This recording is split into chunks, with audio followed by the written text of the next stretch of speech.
안녕하세요. 저는 완전해독 연구소를 운영하고 있는 류은경입니다. 저는 완전소와 아침과의 습관, 또 완전해독이라는 책을 통해서 바른 지식이 건강에 얼마나 중요한지를 전달을 해드리고 있고요. 어떻게 하면 미리 암을 예방하고 질병에 걸리지 않고 건강한 삶을 살 수 있는지 방법에 대해서 많은 분들과 함께 나누고 있습니다. 먼저 좀 제 소개를 하자면 저는 원래 수의학을 전공한 수의사 출신인데요. 동물을 치료하기보다는 뭔가 좀 사람에게 도움이 되는 일을 하고 싶어서 항암제 신약 개발, 국립암센터에서 신약을 개발하는 일을 하게 되었습니다.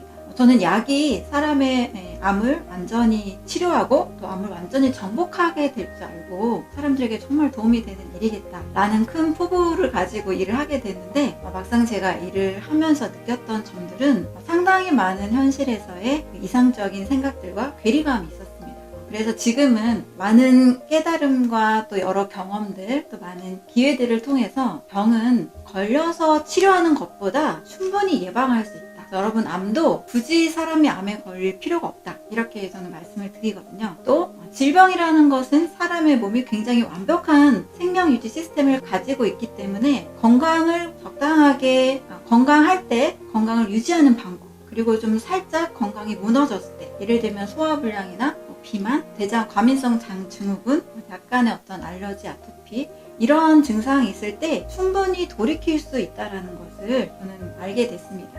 그래서 많은 분들이 심각하게 아프거나 또 약에 의존하는 고통스러운 그런 삶을 좀 살지 마시고 최대한 일상의 쉬운 방법들을 통해서 건강한 삶을 유지해 가셨으면 좋겠습니다. 제가 연구소에서 많은 고민들이 있었는데요. 한 3가지 정도 고민들이 있었습니다. 매일매일 저도 이제 실험을 하다 보니까 같은 실험의 반복적인 일상이 계속 유지가 됐습니다. 그런데 제가 실험실에서 연구를 하는 그런 내용들이나 이런 연구 자료들은 미국의 최신 실험 기법들, 그리고 국내 국립암센터나 서울대 삼성암연구동 서울대 의대연구소에서 굉장히 수려한 연구팀들과 함께 저도 이 실험을 했는데요. 이런 고민이 있었어요. 현대의학은 계속 발달을 하고 있잖아요. 현대의학은 전혀 퇴보하고 있지 않아요. 유전자 게놈 프로젝트도 다 완성이 됐고 하루하루 신약이라는 것이 엄청나게 만들어지고 있습니다. 그러면 이렇게 현대의학이 발달하는데 왜 환자 수는 더 늘어나고 있고 질병의 종류도 더 늘어나고 있을까? 이 부분에 제가 좀 물음표가 생기게 됐습니다.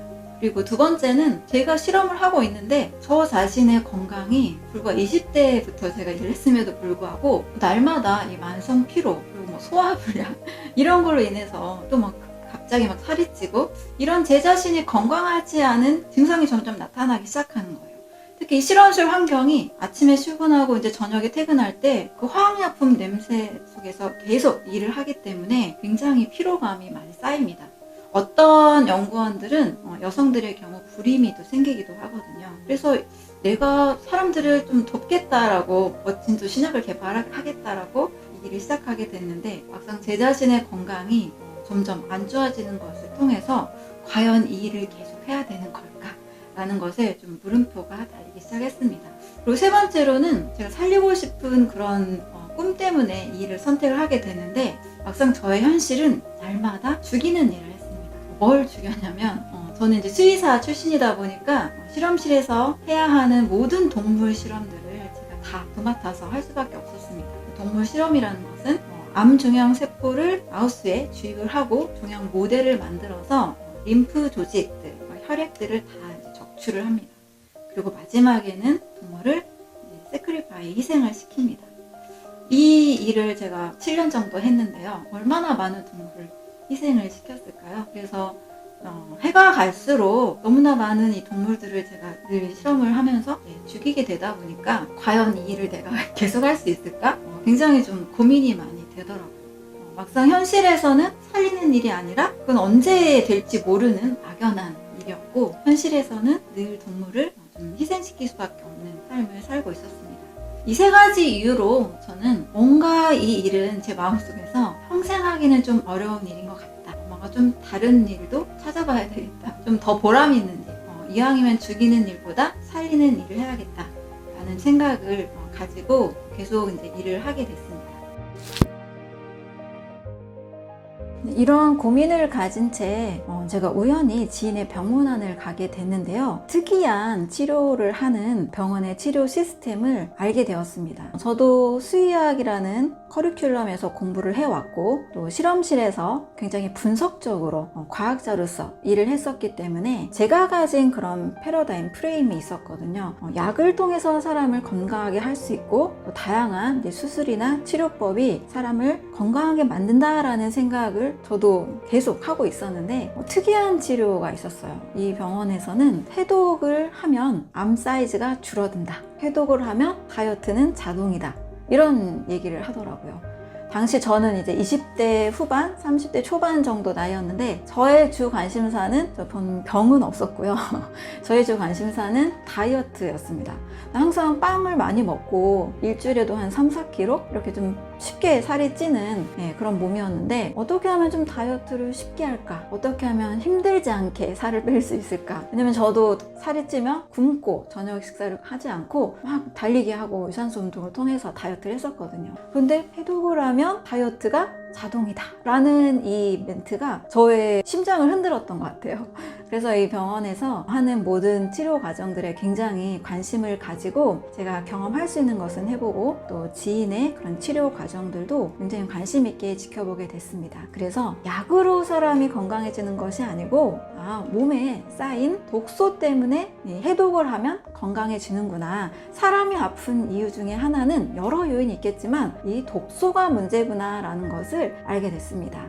그래서 제가 지금 완전 해독 연구소를 운영하고 있는 이유도 우리는 독소를 인식하지 못한 채 병원 가면은 혈액 검사하고 다양한 수치 검사를 하지만 이 독소에 대한 인지가 별로 안 돼 있어요. 반드시 인체는 독소의 공격을 늘 받고 있고 체내에 쌓여가는 독소로 인해서 다양한 병들에 걸릴 수 있다는 것을 알게 됐습니다.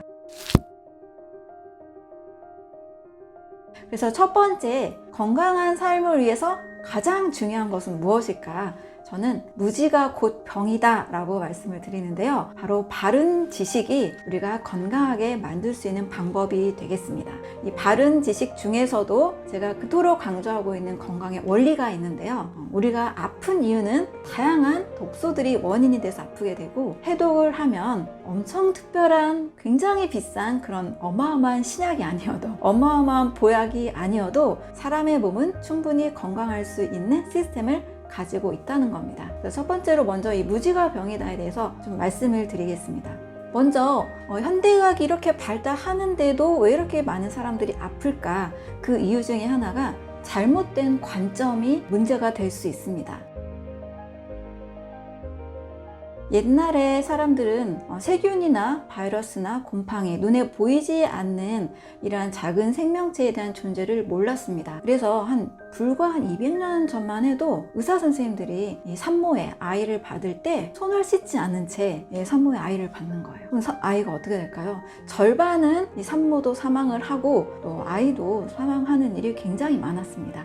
옛날 우리나라도 그랬었잖아요. 많은 아이들이 죽었잖아요. 그때는 세균의 존재를 몰랐을 때였습니다. 그래서 한 학자에 의해서 세균이 원인이다. 세균이 질병의 원인이다 라는 것을 발견하게 됐는데요. 그 사람이 바로 우리가 누구나 알고 있는 파스테르입니다. 파스텔에 의해서 보이지 않는 생명체, 병원균으로 병원체로 사용되는 세균에 대해서 발견하게 된 겁니다. 파스텔에 의해서 세균설이 시작이 돼요. 이 세균설의 핵심은 문제는 세균이다. 세균은 없애야 된다. 해서 세균을 제거하는 항생제가 발달을 하게 되었고 또 바이러스가 원인이다. 해서 세균과 바이러스 이걸 처리하는 이제 백신도 개발이 되기 시작했습니다. 언뜻 들으면 굉장히 익숙한 개념이죠. 우리도 요즘 항생제, 또 항바이러스제, 또 병이 생기면 혈당이 오르면 당뇨가 생기면 혈당 강화제, 또 인슐린을 맞기도 하고 또 혈압이 오르면 혈압을 내리는 고혈압 치료제를 또 먹기도 합니다. 그래서 문제를 발견하고 그 문제를 해결하는 관점 어느 정도는 틀리지 않습니다. 굉장히 많이 맞을 수 있어요. 그런데 이 파스테르와 함께 동시대에 활동했던 두 학자가 있습니다. 한 학자, 앙투안 베샴이라는 사람이 있는데요. 이 사람은 세포설을 주장했습니다. 우리 몸은 세포로 이루어져 있고 세포가 건강하면 건강하다. 세균의 공격이 와도 세균을 이길 수 있다 중요하다라는 이 세포 하나하나의 건강이 중요하다라는 이 관점을 제시를 했습니다.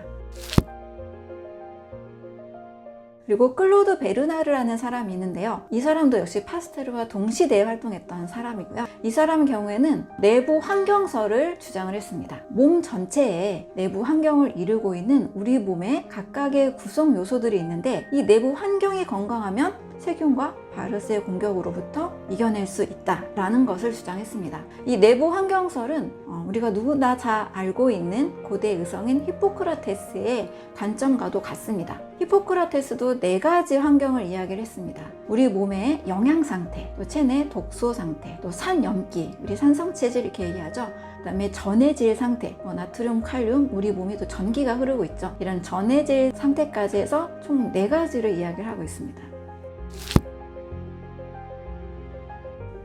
그러면 파스테르가 주장한 세균이 문제다 라는 세균설, 그 다음에 앙투안 베샴의 세포론, 그리고 클로드 베르나르, 그리고 히포크라테스의 내부 환경론, 이 3가지 관점 중에서 무엇이 가장 맞을까요? 또 무엇이 가장 문제가 될 수 있을까요? 우리는 이것을 한번 좀 생각해 볼 필요가 있습니다. 예를 들어 집에 상한 음식이 있으면 이 상한 음식에 파리나 벌레가 끼게 됩니다. 시간이 지나면 또 굉장히 음식이 부패가 되고 더 많은 벌레들이 막 생기겠죠. 자, 파스테르의 관점은 무조건 세균이 잘못됐다라는 관점이기 때문에 인체에 있는 모든 세균들을 병원성으로 규정을 하고 항생제라는 것을 통해서 박멸의 관점으로 갑니다. 하지만 이런 생각도 우리 해볼 수 있어요. 파리나 모기는 더러운 곳에 꼬이지 깨끗한 환경에는 꼬이지 않는다. 파리나 모기가 깨끗한 물을 더럽게 할 수는 없다. 한마디로 몸의 환경이 망가졌기 때문에 병원체나 또 병원 바이러스에 의해서 사람의 몸이 공격을 받게 된다는 겁니다. 만약에 몸에 독소가 없고 영양이 충분하고 또 위생이 잘 갖추어진 상태, 산염기나 또 전해질 균형이 잘 맞는 상태라면 세균과 바이러스를 이길 수 있다는 거예요. 자, 이 관점의 차이 때문에 현대의학이 선택한 관점은 바로 파스테르의 세균론을 선택을 했습니다. 많은 제약 산업과 또 많은 수술, 치료 이런 것들이 증상에는 관심이 많이 있지만 이 증상이 일어난 원인에 대해서는 별로 찾지를 않죠. 혈당이 오르면 혈당만 내리고 혈압이 오르면 혈압만 내려줍니다. 감기가 생기면 여러 해열제, 진통제, 진해거담제, 또 항히스타민제 이런 약을 써서 증상을 완화시켜주죠. 그런데 감기약에는 감기를 일으키는 바이러스에 대해서 해결하는 성분은 전혀 없는 겁니다. 현대의학이 선택한 관점은 증상 완화다. 자, 이러한 관점에서 약은 치료제가 아니다라는 이야기를 저는 꼭 강조하고 있습니다. 현대의학에서 선택하는 모든 약들은 이 파스테르의 관점에 의해서 증상만 해결하기 때문에 증상 완화제다 라고 설명을 드립니다. 그러면 예방이 될까요? 어떤 분들은 이제 고지혈증 처방을 받으시고 수치가 정상이 되셨어요. 그런데 예방을 위해서 약을 꾸준히 드세요라고 이렇게 설명을 들으셨다 하더라고요. 근데 저는 절대 고지혈증 약이 예방이 된다라고는 생각하지 않습니다. 고지혈증이 일어났을 때 그 부분을 처리해주는, 그 부분을 낙화시켜주는 부분에 있어서의 역할은 해주지만 우리 몸에 고지혈증이 생기는 원인에 대해서는 다루지 못하고 있는 거죠. 그래서 약은 예방도 아니고 치료도 아니다. 증상 완화제일 뿐이다 라고 말씀을 드립니다. 자, 이런 파스테르의 이 세균설 관점 때문에 현대의학의 어떤 제약산업이나 또 주사, 수술이 사실 엄청나게 발달하게 됐습니다. 역시 질병의 원인을 단순하게 잡아야만 약이라는 게 만들어질 수 있고 또 치료가 단순화되기 때문에 이 관점은 누구나 손쉽게 이해할 수 있는 관점인 것 같아요. 하지만 인체는 분명히 우리가 이번에 코로나19도 많이 겪고 늘 감기나 또 독감의 위험을 우리는 늘 받고 있는데 어떤 사람은 잘 걸리지 않고 어떤 사람은 너무 자주 걸리기도 하고 이게 다 다르잖아요. 체내 건강 상태가 다 다르기 때문입니다. 그래서 우리 몸을 건강하게 만들 수 있는 방법은 세균론이 다 틀린 건 아닙니다. 이 세균설에 의해서만 모든 건강을 우리가 책임지자라고 생각을 하시기보다는 우리 몸의 세포를 건강하게 만드는 방법, 또 몸 전체의 독소나 영양 상태, 체내 밸런스를 잘 조절하는 방법, 이것부터 우리가 신경을 써야 될 것 같습니다. 자, 자, 그래서 우리가 아픈 이유는 이런 관점으로 인해서 조금 더 많이 오랫동안 아프게 되지 않았나. 아프고 나서도 약을 의지하는 그런 습관들 때문에 쉽게 병이 잘 낫지 않는 이런 현상들을 경험하게 되는 것 같습니다. 자, 그래서 우리가 건강하게 살기 위해서는 첫 번째, 우리의 관점의 전환 했으면 좋겠습니다. 사람의 몸은 절대 쉽게 병에 걸리도록 만들어지지 않았습니다. 사람의 몸은 완벽한 생명 시스템을 유지할 수 있도록 잘 설계되어 있습니다. 그래서 우리 몸에 대해서 잘 이해하고 내 몸을 잘 사용하는 방법을 안다라면 굳이 큰 병에 걸릴 이유도 없고 암으로 인한 큰 고통에 우리가 빠질 필요도 없겠습니다. 그러면 왜 사람이 이렇게 아프게 되는지 두 번째 요인인 약에 대해서 알아보겠습니다. 저는 약은 치료제가 아니다 라고 분명하게 말씀을 드립니다. 저도 약에 대해서 공부를 해왔고 심지어 약이 사람의 병을 다 치료해 줄 거라는 믿음을 가지고 신약개발팀에서 일을 했습니다. 엄청난 신약을 개발을 해서 많은 사람들이 고통으로부터 좀 해방될 수 있도록 돕고 싶은 꿈도 있었고 또 엄청나게 좋은 신약을 개발해서 돈도 많이 벌고 싶은 또 명예도 얻고 싶은 그런 꿈이 있었습니다. 그런데 좀 더 깊게 공부를 하다 보니까 저에게 일어난 이 관점의 전환이라는 것을 통해서 보니까 약으로는 사실은 사람이 건강해질 수 있는 것은 아니라는 사실을 알게 됐습니다. 약은 치료제가 아닙니다. 그리고 약은 예방약도 아닙니다. 약의 목표는 증상 완화입니다. 그래서 병원이나 또는 의대 모든 커리큘럼에서는요, 증상을 중심으로 질환 중심의 사고와 질환 중심의 치료를 하고 있습니다. 쉽게 예를 들면 당뇨 전 단계가 오면 혈당 강화제를 처방을 받죠. 또 이제 당뇨병 있으신 분들은 좀 더 심해지면 인슐린 주사를 맞습니다. 자, 그러면 혈당은 조절이 되는데 당뇨 전 단계가 해결이 되나요? 당뇨병이 치료가 되나요? 그렇지 않은 거를 잘 알고 계시죠. 한번 약을 먹기 시작하면 계속 약을 먹어야 됩니다. 혈압약도 마찬가지죠. 혈압이 높으면 혈압을 정상으로 내려주는 고혈압 치료제 약을 처방을 받습니다. 오늘 먹었으면 다 치료가 돼서 내일 안 먹게 되나요? 그러지 않죠. 또 고혈압 약도 매일매일 먹어야 됩니다. 왜냐하면 현대의학의 관점은 어느 정도 일정 수치를 정해놓고 이 수치를 맞춰주는 수치의학에 초점이 맞춰져 있기 때문입니다. 그래서 증상을 완화시키는 것이 바로 핵심입니다.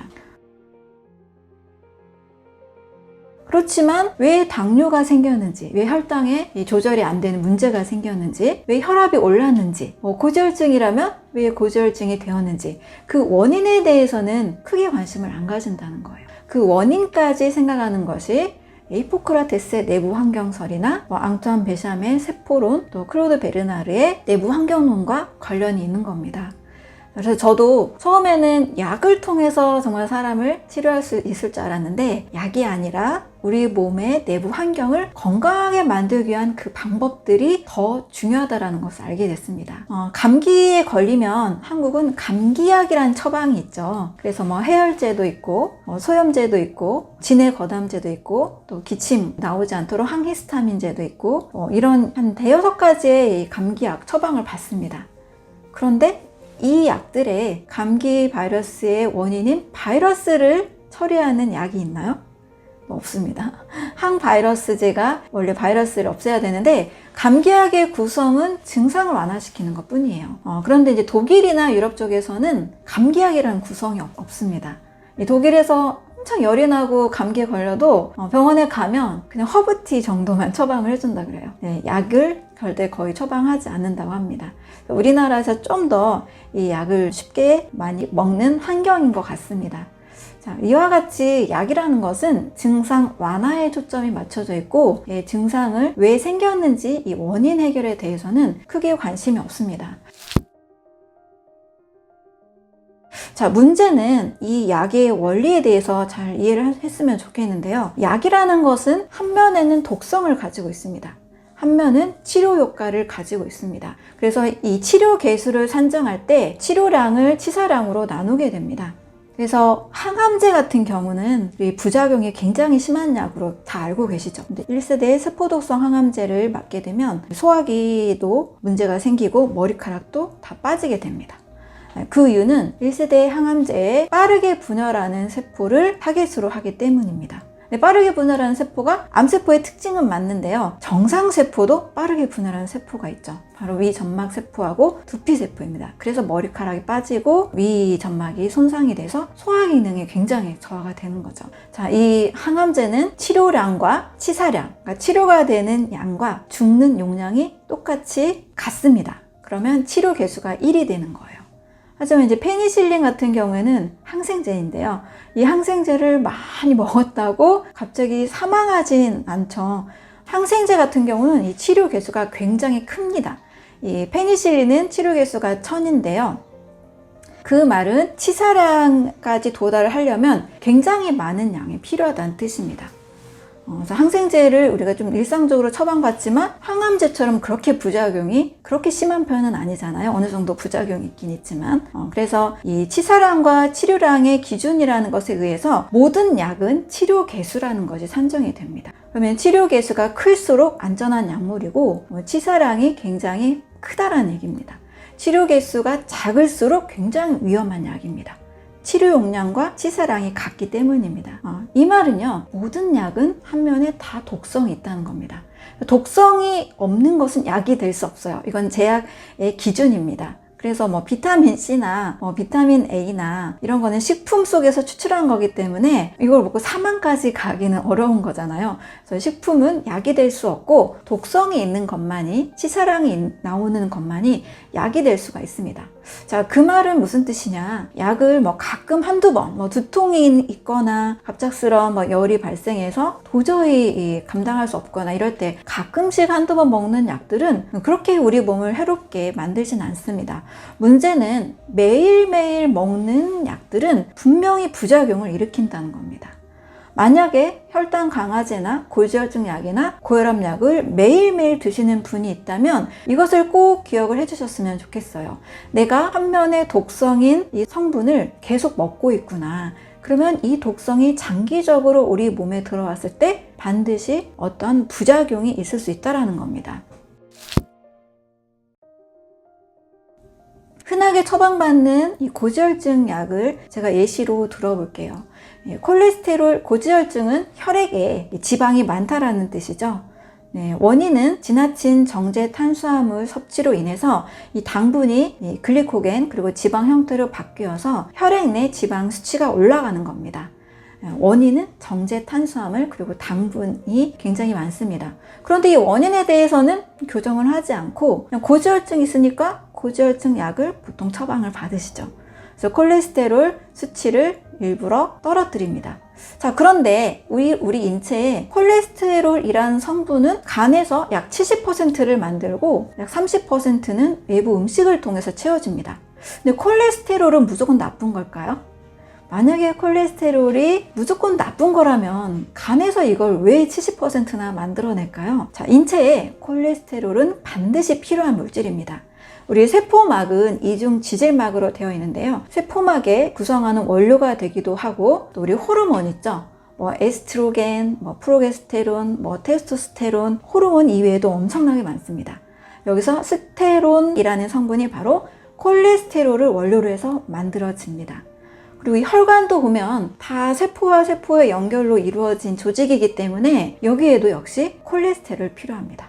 우리 뇌세포는 어떤가요? 인체에서 뇌는 약 40에서 60% 정도는 지방으로 이루어져 있어요.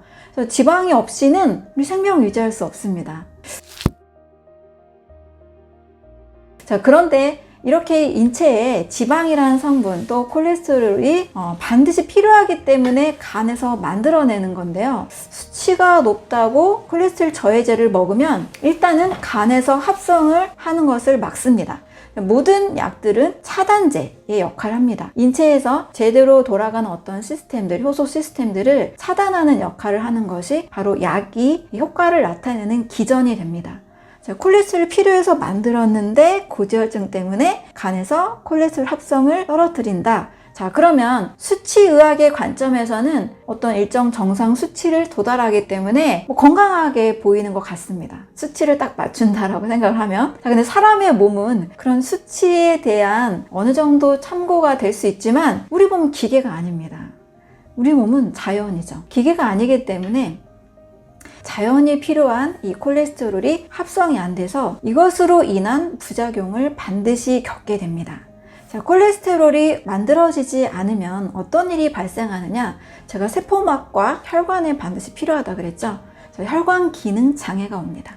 말초혈관 장애가 오기도 하고요. 혈관병으로 우리가 알고 있는 것은 당뇨병도 있지만 사실 치매도 혈관병이라 할 수 있습니다. 장기적으로는 뇌질환 장애, 치매나 알츠하이머의 원인이 될 수도 있습니다. 또 남성들의 경우에는 발기부전이 안 되는 이런 원인이 제공되기도 합니다. 또 LDL 콜레스테롤 같은 경우에는 대부분 나쁜 콜레스테롤을 알고 계시는데요. 잘못된 상식입니다. HDL과 LDL 콜레스테롤은 HDL 하이 덴시티 고밀도냐, LDL 로우 덴시티 저밀도냐에 따라서 이 특성이 다른 것 뿐이고 각각의 우리 몸의 세포 안인지 세포 밖인지 그 위치가 다를 뿐입니다. LDL 콜레스테롤도 부족할 경우에는 면역력에 문제가 올 수 있습니다.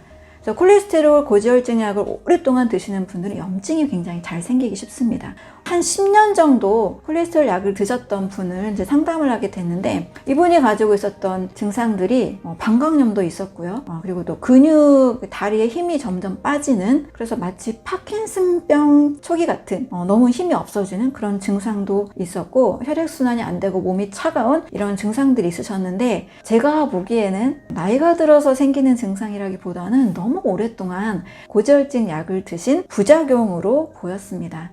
따라서 약을 선택하실 때는 일시적으로 내가 급한 불을 끌 때 이렇게 응급 상황에서는 굉장히 도움이 되고 꼭꼭 필요한 성분이 맞지만 장기적으로 드실 때는 반드시 부작용에 대한 위험도 같이 대비를 하셔야 된다는 겁니다.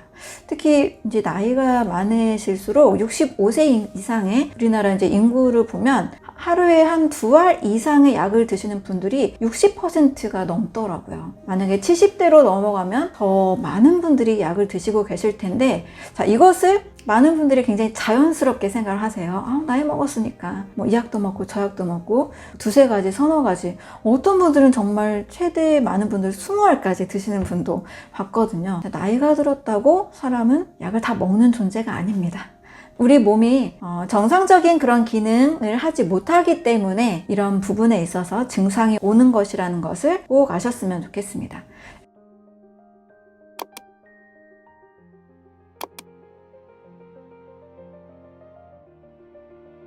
현대의학이 질환 중심의 치료를 하고 있지만 이것을 너무 지나치게 의존하는 것이 문제지 그렇다고 당장 약을 끊으면 안 됩니다.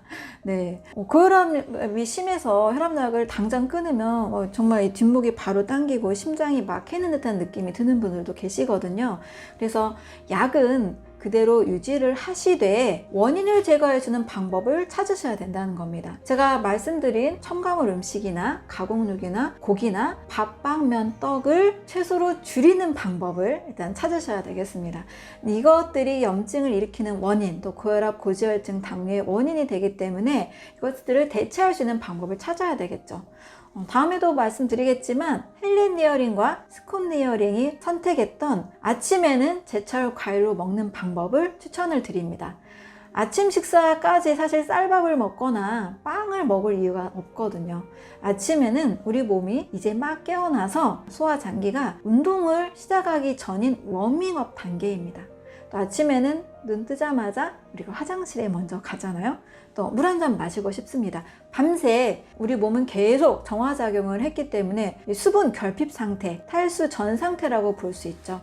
그래서 아침만큼은 먼저 물 한 잔 드시고 수분이 많은 음식을 추천해 드립니다. 헬렌 니어링, 스콧 니어링처럼 제철 과일을 한 접시 드시는다면 우리가 점심이나 저녁까지 바꿀 수 없는 환경일지라도 크게 도움이 될 수 있습니다. 두 가지 의미를 가지고 있습니다. 보통 질병하면 disease란 단어를 쓰죠. dis와 is의 결합인데요. is, 편안함이 dis, 깨졌다라는 의미입니다. 또 disorder라는 뜻도 있습니다. order는 명령하다도 있는데 질서라는 명사도 있습니다. 질서가 깨졌다라는 뜻입니다. 병이라는 것은 마음의 편안함이 깨지고 또 몸의 신진대사의 질서가 깨졌을 때 온다라는 겁니다. 그러면 이 질서를 다시 회복해야 우리가 건강을 회복할 수 있겠죠. 그런데 약은 인체의 자연적인 그런 시스템들을 차단함으로써 약효를 내는 부분이 있기 때문에 일시적으로는 사용해도 되지만 장기적으로는 반드시 부작용이 올 수 있습니다. 또 무서운 것은 이 약과 저 약의 칵테일 효과입니다. 미국에서는 이런 사례가 있었어요. 어린이 폐렴에 걸린 환자들을 치료할 때 폐렴이니까 폐렴은 세균성 질환입니다. 그래서 항생제를 썼습니다. 이 에리스로마이신이라는 항생제를 쓰고 또 폐렴이니까 염증이 생기죠. 그럼 열이 나게 되죠. 열이 발생하니까 해열제를 썼습니다. 아스타아미노펜이라는 성분의 해열제를 썼는데 이 에리스로마이신과 아스타아미노펜이 만나서 어떤 일이 발생했냐면 어린이들의 간 세포가 괴사하기 시작했습니다. 너무나 이게 왜 그런지를 몰라서 급하게 간 괴사가 일어나면 생명에 위험이 생기잖아요. 그래서 이제 간 이식을 통해서라도 아이를 이제 회복시키려고 했는데 처음에는 왜 폐렴에 걸린 아이가 간 괴사가 오는지 의사들도 몰랐던 거예요. 그래서 잘 이제 원인을 찾아보니까 두 약이 상호 부작용을 일으켜서 이런 어마어마한 부작용으로 이어진 겁니다. 지금은 이렇게 절대 치료를 하지 않죠. 자, 이런 식으로 어떤 한 개인이 내과 약을 받고 무슨 외과 약을 받고 어디 염증 약을 받고 무슨 당뇨, 고혈압 다양한 약들을 드시게 되면 분명히 이 약으로 인해서 인체의 모든 기능들은 더 떨어질 수밖에 없습니다. 또한 이 약의 부작용으로 인한 또 다른 약을 먹어야 되는 그런 굉장히 고통스러운 일이 이어지게 되는 거죠. 그래서 약의 관점은 증상 완화제라는 것을 여러분들 꼭 아시고 약은 치료제가 아니다. 약을 먹어서 건강하시는 것이 아니다. 이거를 잘 이해하시면 좋겠습니다. 그러면 어떻게 건강할 수 있느냐? 분명히 어떤 증상이 나타난다는 것은 그 원인이 있습니다.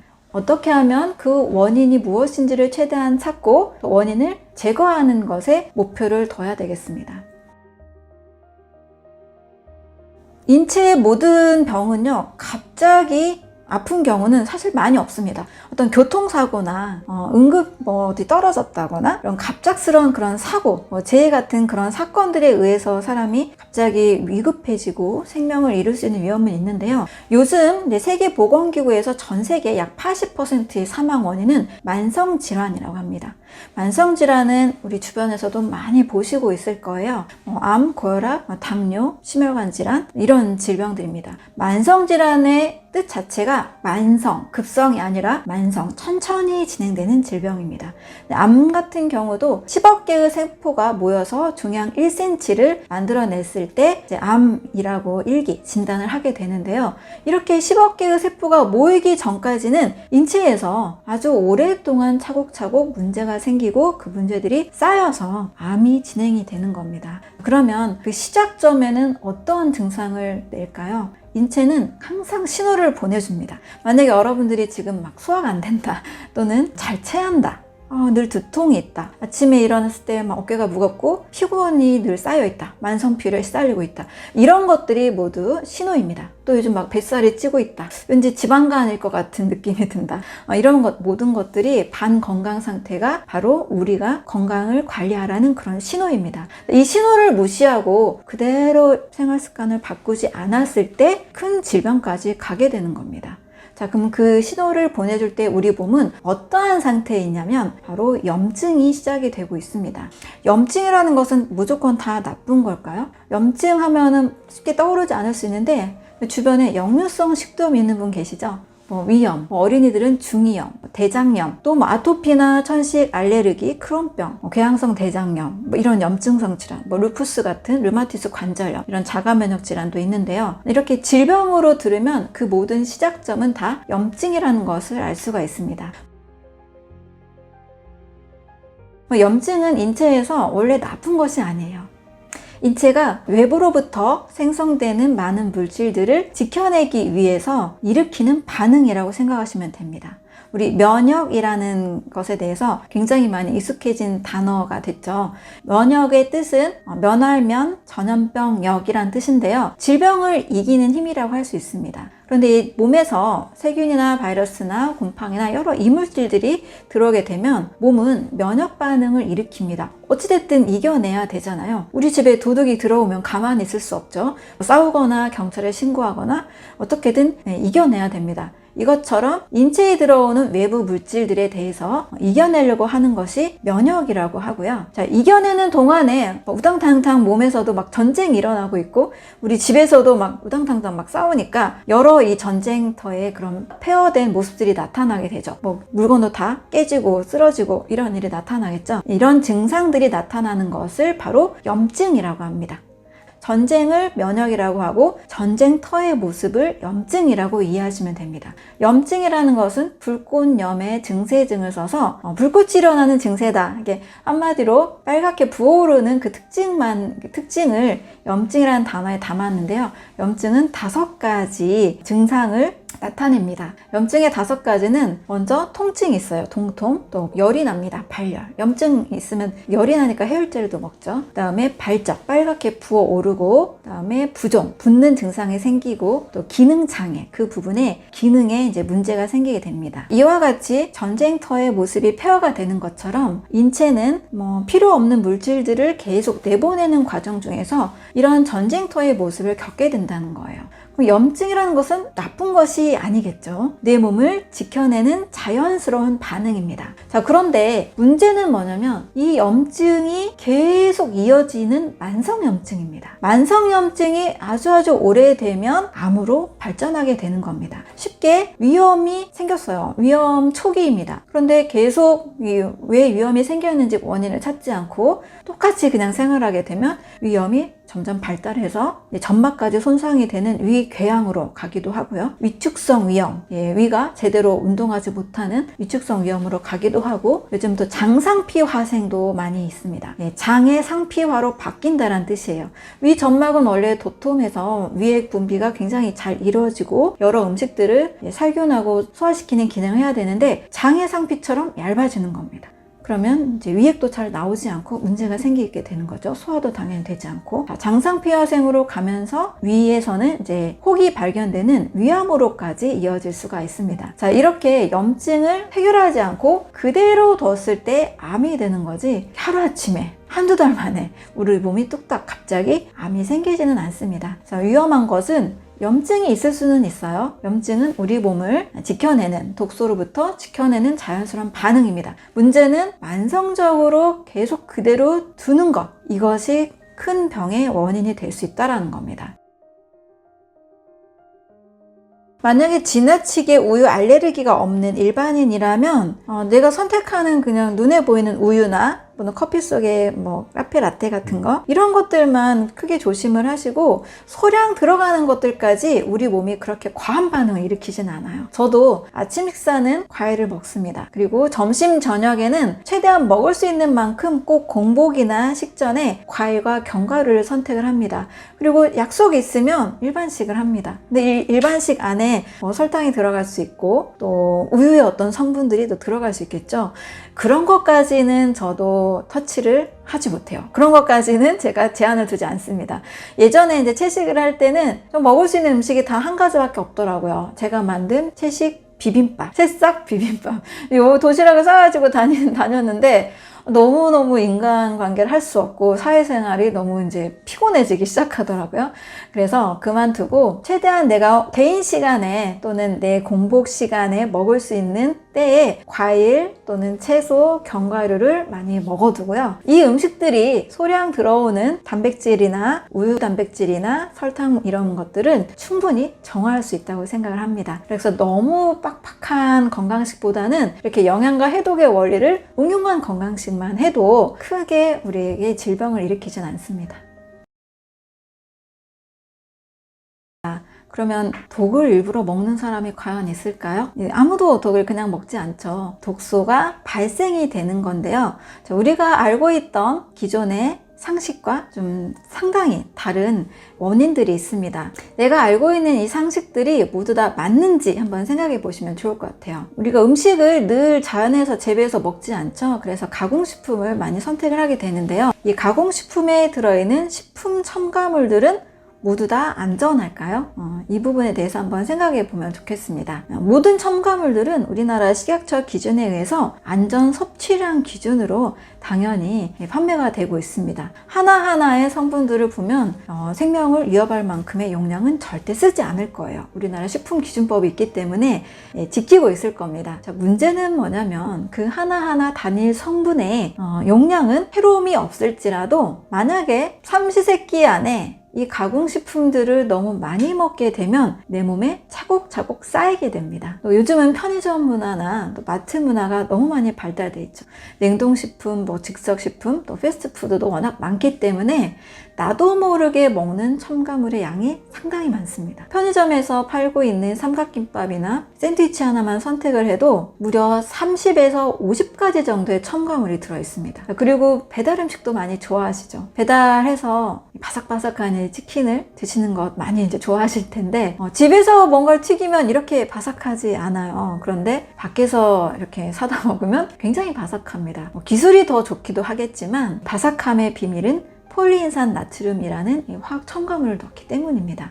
이와 같이 마트에서 굉장히 싱싱해 보이는 어떤 젓갈이나 또 햄이나 그런 가공된 그 식품 속에는 분명히 보존제나 발색제, 여러 첨가물들이 함께 들어갑니다. 현대인들이 항상 재배해서 먹는 사람들은 거의 없기 때문에 가공된 그런 보존, 유통을 하는 음식을 선택하게 되는데요. 이렇게 편의점과 마트를 자주 이용하게 될 때 1년에 먹는 첨가물의 양은 무려 25kg 정도로 알려졌어요. 만약에 10년이면 이 양은 250kg이 됩니다. 우리 10년만 사는 게 아니죠. 네, 한 50년 정도 살면 100kg이 넘는 엄청난 첨가물을 먹게 되는 겁니다. 또 더군다나 약의 칵테일 효과처럼 합성 첨가물의 칵테일 효과도 어마어마하다는 겁니다. 사실 알 수가 없는 거예요. 어떤 성분들끼리 모여서 내 몸에 어떠한 부분에서 부작용을 일으키는지는 알 수가 없습니다. 왜냐하면 이 모든 조합들을 다 체크할 수가 없잖아요. 따라서 첨가물의 양은 최소로 줄여가고 또 만약에 먹었더라면 반드시 이것을 제거하는, 해독을 하는 과정이 꼭 필요합니다. 자, 이런 첨가물의 위험으로부터 우리는 늘 노출이 되어 있죠. 아침에 일어나서 머리 감고 화장품을 바르고 치약을 쓰고 모든 환경들로부터 우리는 늘 나도 모르는 그런 환경, 나도 모르는 이런 화학 제품들이 내 몸속에 계속 스며들고 있을 수 있습니다. 비만세포를 연구했던 조지 브레아라는 이 학자는요, 비만세포 안에 우리가 먹었던 음식물들의 다양한 첨가물들, 약품들이 쌓여 있다라고 합니다. 자, 비만세포가 우리의 지방층이 무조건 나쁜 것이 아니라 왜 생기는지도 좀 알아야 되는데요. 만약에 독소가 혈관으로 바로 공격되고 심장이나 뇌로 들어가면 굉장히 치명적입니다. 이것을 지방세포가 늘 감싸고 있는 거죠. 또 간에서도 역시 이 독소를 해독하려고 굉장히 많은 노력을 합니다. 그런데 몸이 당연히 지켜내려고 하고 해독도 하지만 너무나 많은 양이 들어오면 이 몸도 감당할 수가 없겠죠. 이럴 때 이제 질병으로 시작이 되는 겁니다. 그래서 우리가 식품 첨가물, 음식, 가공된 식품, 식약처에서 안전하다 했으니까 안전하다고 무턱대고 믿기보다는 내 몸에 너무 많이 먹으면 쌓여간다 라는 것도 꼭 기억을 하셨으면 좋겠습니다. 두 번째는 많은 분들이 완전 식품이라고 알고 있는 바로 우유입니다. 이 우유를 뼈를 튼튼하게 하고 잘 자라게 하기 위해서 많은 성장기 자녀를 둔 부모님들이 선택을 하시는데요. 그것은 전혀 과학적 근거가 없다는 사실이 밝혀졌습니다. 심지어 이 뼈를 튼튼하게 하기 위해서 많은 나이가 지긋하신 어르신들도 우유를 드시는 걸로 알고 있는데요. 우유를 드시지 않는 순간 더 건강할 수 있습니다. 또 면역 질환이 있는 분, 자가 면역 질환, 아토피, 알레르기, 루푸스, 베체트병, 요즘 자가 면역 질환도 굉장히 많이 더 늘어나고 있는데요. 이런 분들도 우유를 끊는 순간 더 건강해질 수 있습니다. 우유가 왜 해로운지는 3가지 이유로 말씀을 드리겠습니다. 우유에 있는 성분이 문제입니다. 뼈를 튼튼하게 하기 위해서 우유의 칼슘이 우리가 도움이 되는 줄 알고 선택을 하는데요. 우유라는 음식을 전체적으로 보면 몸을 산성화시킵니다. 또 인이라는 성분이 많아서 몸을 산화시키려는 방향으로 가게 됩니다. 인체는 산성화되는 것을 원하지 않아요. 인체는 약 알칼리성을 좋아하는데요. 산성화되는 음식을 먹었기 때문에 몸은 이걸 알칼리로 중화시키기 위해서 내 몸의 뼈에서 알칼리성인 칼슘을 더 분해합니다.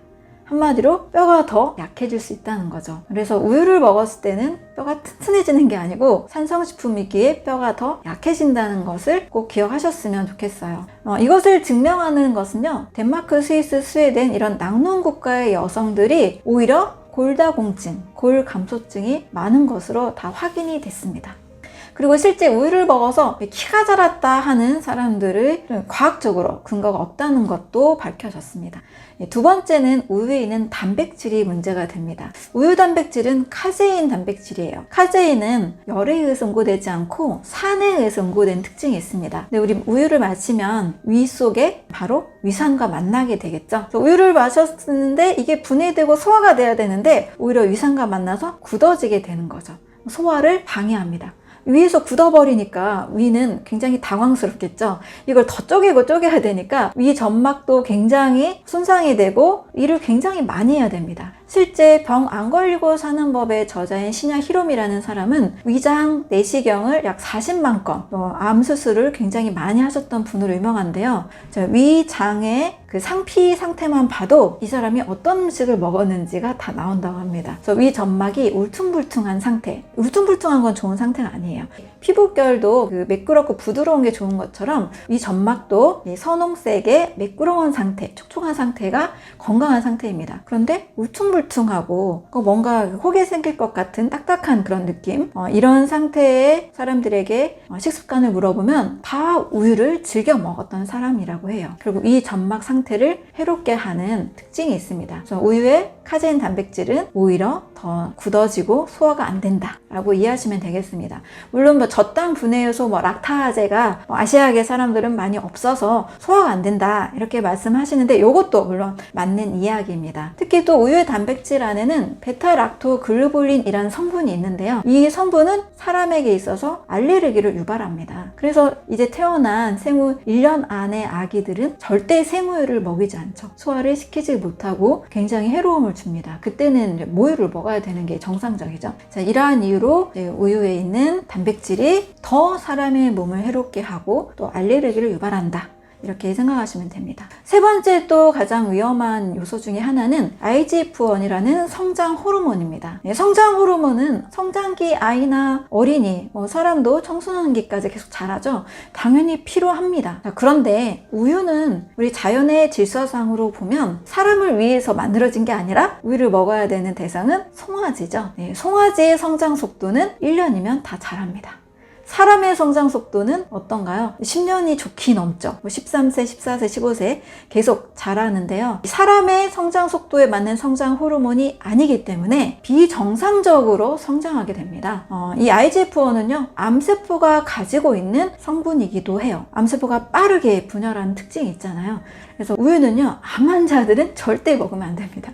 단백질 섭취 때문에 어떤 경우에는 권하기도 하는데 정말 암세포를 키우는 효과가 있기 때문에 하버드 의대에서도 암 환자들은 우유 섭취를 제한하고 있습니다. 자, 이렇게 어린이들이 원래는 모유를 먹고 그다음에 이유식을 통해서 그다음에 정상적인 음식을 먹어서 사람이 먹어야 되는 음식을 먹으면 잘 자랄 수 있는데 송아지를 위한 소저신 우유를 먹게 되면 비정상적으로 빠르게 자라고 성숙을 하게 됩니다. 자, 그래서 요즘 아이들이 조숙증에 많이 걸리기도 하죠. 자, 이러한 세 가지 부작용들 때문에 우유는 완전 식품이 아니고 완전 독소라고 할 수 있습니다. 자, 이런 독소가 인체에 계속 들어오면 우리 몸에서는 이거 불필요한 게 계속 들어오네 하면서 면역 반응, 즉 염증 반응을 유도할 수가 있습니다. 그래서 아토피나 알레르기나 자가면역 질환이 있는 분들은 우유를 반드시 끊어야 됩니다.